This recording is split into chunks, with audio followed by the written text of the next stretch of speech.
জানু যে কখন আসবে? জানু আমি এখানে। জানু এখানে বসো। আজকে তোমার শাড়ির কুচি তো আমি ধরবো। দুষ্টু। কি দেখছো ওভাবে? আরে না না কিছু না। জানু আমাকে তাড়াতাড়ি বাড়ি যেতে হবে। মাকে বলেছি সরস্বতী পূজার অঞ্জলি দিতে স্কুলে যাচ্ছি, কিন্তু আমি তো তোমার সাথে দেখা করতে এসেছি। মা জানলে খুব মারবে।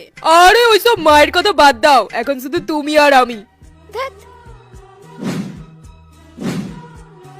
বেবি ঠোঁটটা না কেমন শুকনো শুকনো লাগছে। এক সেকেন্ড। আরে কোন ঘাটের মোড়ে বারবার তোমাকে ফোন করছে বলো তো? মা ফোন করছে। ও কাকিমা, আচ্ছা আচ্ছা কথা বলে নাও। হ্যালো। কি রে, কোথায় তুই? মা আমি তো অঞ্জলি দিতে এসেছি। তা অঞ্জলি দিতে কতক্ষণ লাগে? কই আওয়াজ পাচ্ছি না তো অঞ্জলি। এই তো জয় জয় দেবী চড় চড় সাড়ে। আচ্ছা রাখ। কি?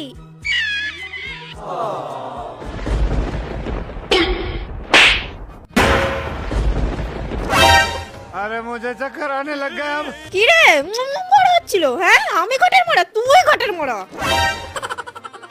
আর তুই নাকি অঞ্জলি দিবি? আমার মেয়েটাকে ফুসলে এনেছিস। সব সব আপনার মেয়ের দোষ। ওরে বাবা রে, আয় পালা বিটকেল পালা। তোর ব্যবস্থা পরে করছি। অঞ্জলি দিবি? মা লাগছে। তুই যখন পরে ফুসু ফুসু করছিলি তখন আমি সব শুনেছি। হাতে নাতে ধরবো বলে তোর পিছু করে এসেছি। চল তুই বাড়ি চল।